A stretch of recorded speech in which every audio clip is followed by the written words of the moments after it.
Hi guys, welcome to my second video. Hopefully this one will go a bit better. This video will cover the slightly skew brew day of my Vienna lager. Instead of trying to make a standard Vienna lager again, but things got a bit loose at some stage, so we changed it on the spot. The recipe for this brew was supposed to be 2 kilos Vienna malt, 2 kilos pale malt and 600 grams of Cara Munich 2 with 16 grams of Southern Star hops. But this was changed to 24 grams of Southern Star because of the lack of wort boiling that I implemented later on, essentially turning this into a so-called raw beer. We'll see how this turns out. So the idea was to mash the grains at 65 degrees Celsius for around 50 minutes and then push up the temps to 75 degrees Celsius for the mash out and then sparge to the volume that I was looking for and then boil it down as usual.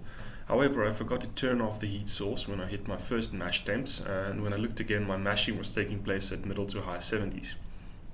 I immediately turned off the heat source and added cold water to cool down the mash, and then kept it at 65 degrees Celsius for the rest of the brew. This filled up the boiling vessel too much, and I didn't want to risk an overboil, so it's here that I decided to let this be a no-boil beer instead.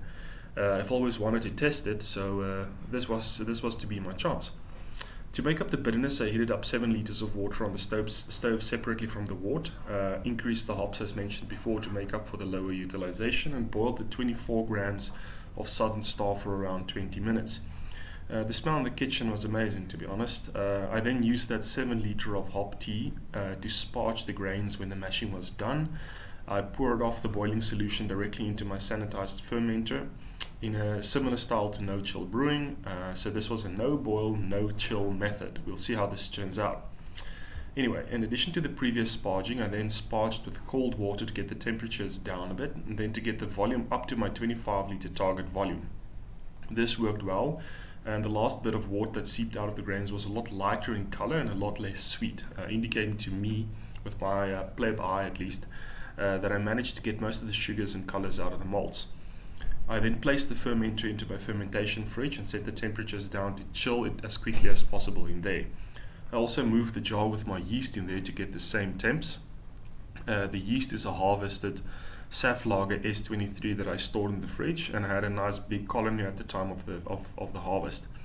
It actually turns out that the yeast was older than I thought and the colony was not as big, but more on that later. The next morning the wort was at my target temperature and I took a gravity reading. At room temp the hydrometer hovered at 1042, which isn't bad at all. It means my previous efficiency came in at around 50% and this one was around 76%, so it's a 26% increase from my previous batch, and I'm very happy with this. I also took a test from the hydrometer tube and the wort was pretty sweet, which was to be expected with a very mild bitterness. I'm very happy with this as the previous hop presence was a bit high for me, keeping the style in mind.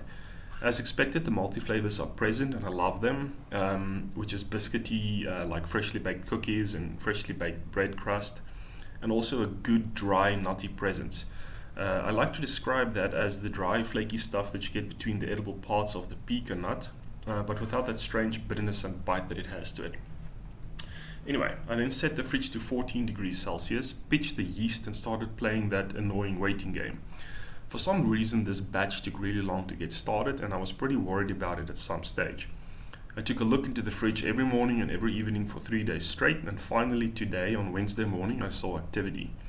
This batch took a good 72 hours to get started, and I think it's because my yeast cell count might have been a bit on the low side, as was pointed out by a smart dude on a forum that I frequent, so I need to keep that in mind for the future.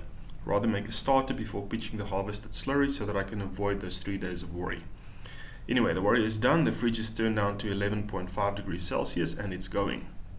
I turned the STC down about half a degree under my aim temperature to compensate for the STC's 1 degree Celsius variance that allows up and down, and also to compensate for the difference in temperature measured on the side of the fermenter where the probe is stuck and inside the fermenter where the wort is always a tad warmer. I'm hoping for a drier finish than the previous batch for a total ABV of around 4%. I'll post another video once it's done of the racking and the clearing phase I've planned for it, but for now, that's just what I have to show. So thanks for watching, and if you like the video, please like and subscribe for more content in the future.